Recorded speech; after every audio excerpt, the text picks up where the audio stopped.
ख्वाजा साहब अपने कुछ मुरीदों को लेकर अजमेर की सरजमीन पर अपने कदम रखते हैं। कयामत की गर्मी थी। धूप से बचने के लिए वो एक सायादार दरख्त के नीचे बैठ जाते हैं। अभी वो आराम फरमा ही रहे थे कि उसी वक्त राजा के कुछ सिपाही आते हैं और उन्हें वहां से चले जाने के लिए कहते हैं।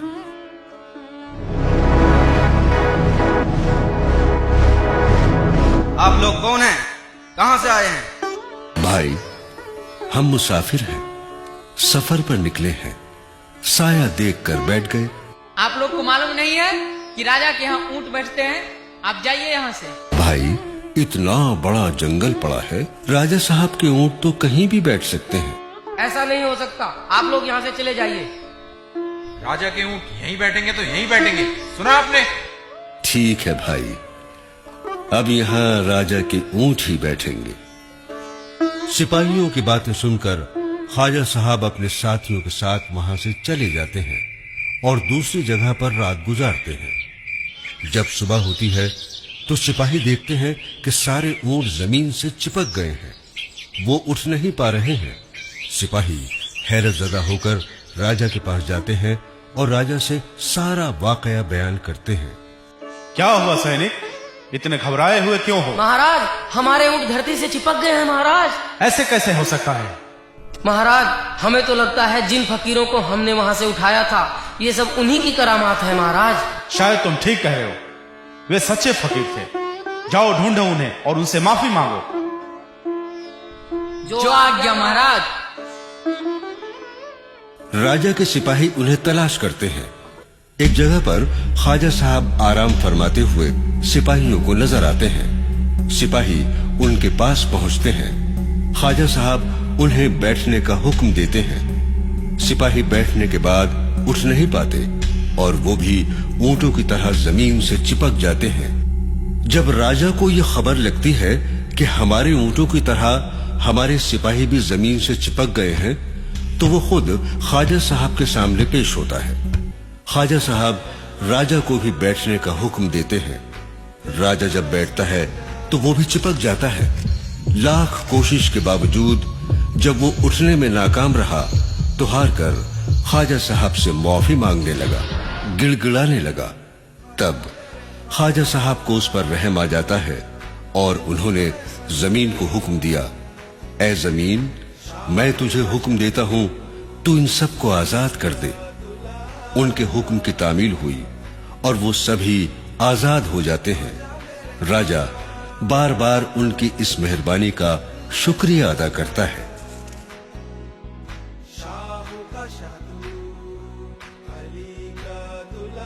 कुछ दिनों बाद एक और वाकया पेश आता है। राजा के सिपाही आकर राजा से शिकायत करते हैं कि कुछ फकीर अना सागर का पानी गंदा कर रहे हैं, उसी में नहाते हैं, उसी में वुजू करते हैं। अना सागर का पानी पीने के लायक नहीं रहा।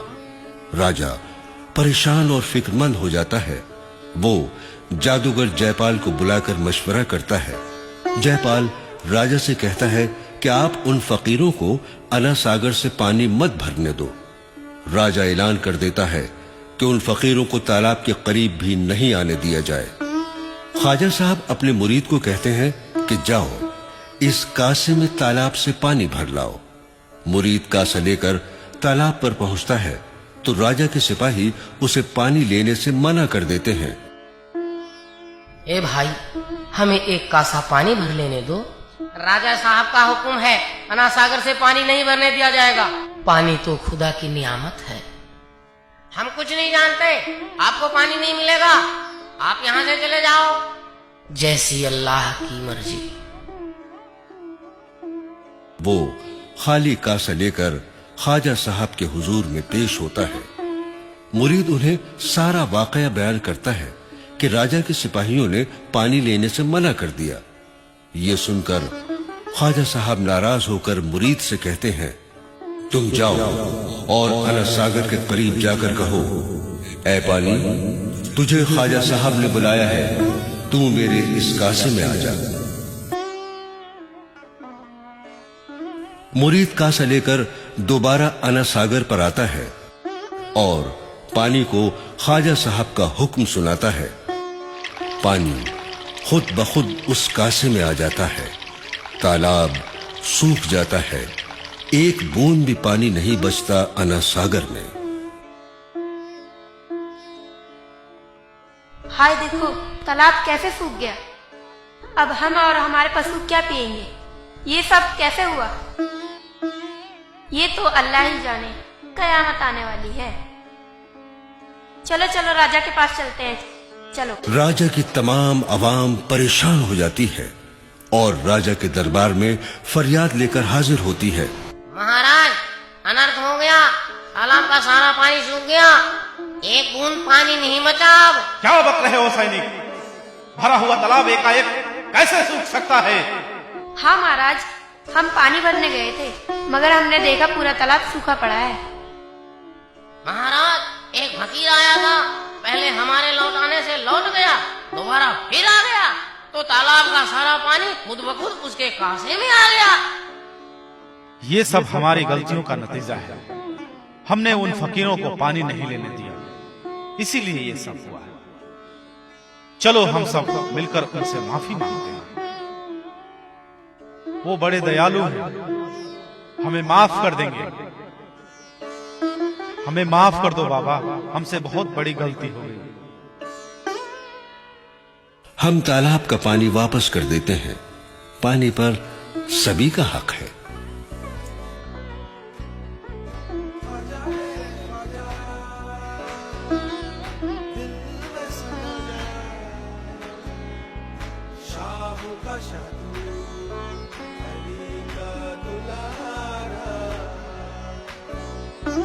राजा हैरान और परेशान होता है।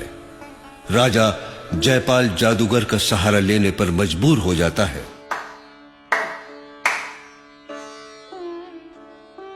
आज्ञा महाराज। जयपाल को दरबार में पेश किया जाए। जो आज्ञा महाराज।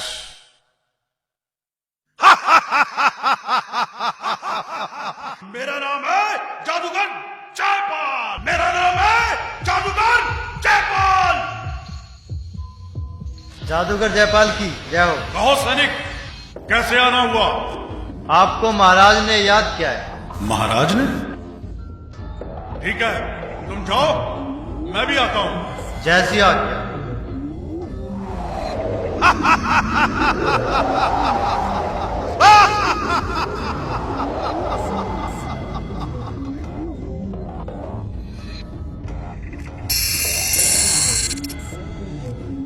मेरा नाम है जादूगर जयपाल। बताइए, मुझे कैसे याद किया? कुछ दिनों से चमत्कारी फकीरों ने हमारे राज्य में आतंक मचा रखा है। फकीरों ने? क्या मजाक कर रहे हैं राजन? फकीरों ने आतंक मचा रखा है? हम सत्य कह रहे हैं जयपाल। हम उन फकीरों के आगे हार चुके हैं। हम हार चुके हैं।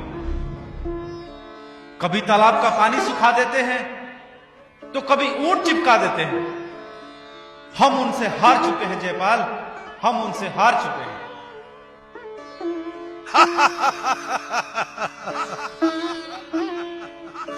राजन, आप हमसे क्या चाहते हैं?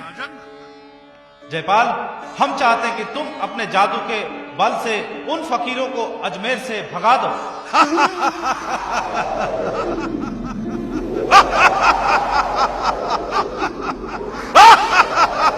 फकीरों बचो!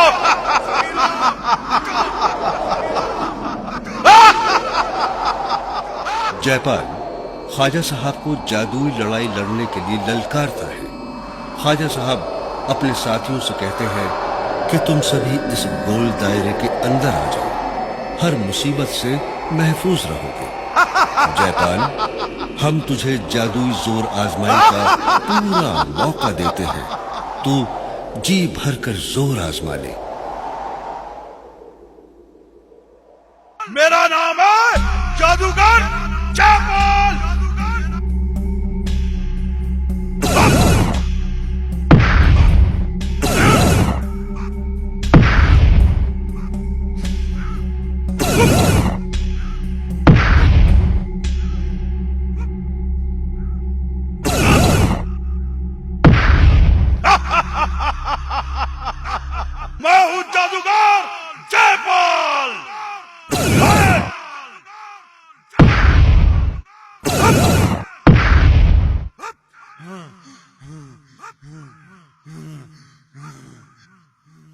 कैसे हो सकता है?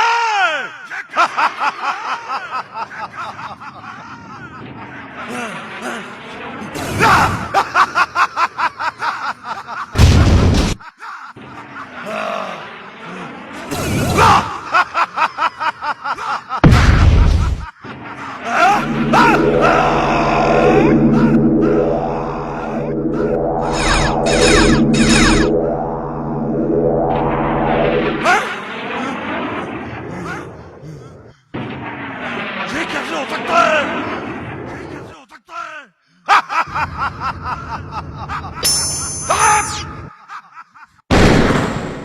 कभी गायब हो जाता तो कभी उड़ता हुआ नजर आता।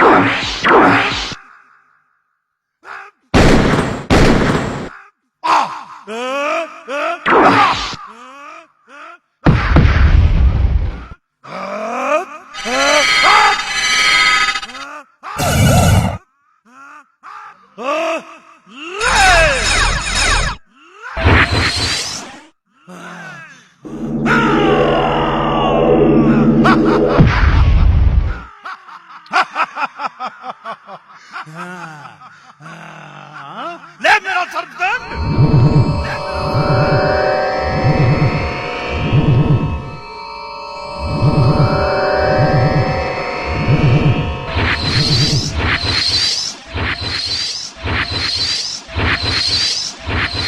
वो पहाड़ उठाकर ख्वाजा साहब के ऊपर फेंका, मगर सब बेअसर साबित हो गया। जब जयपाल ने सारे हथियार आजमा लिए तो हैरान और परेशान होकर आसमान में उड़ जाता है। इधर ख्वाजा साहब अपने खड़ाओं को हुक्म देते हैं, जा इस मगरूर जादूगर को लेकर आ, मेरे हुजूर में पेश कर।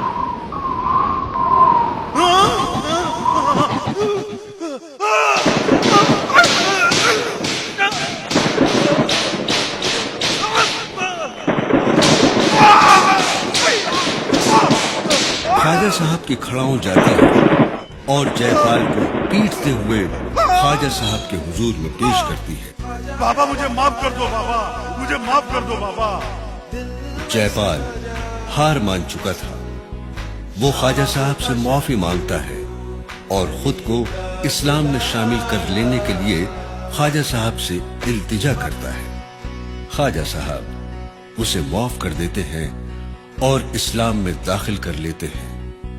आप जी ने जयपाल का नाम अब्दुल्ला बयाबानी रखा और अपने फजल व करम से नवाजा।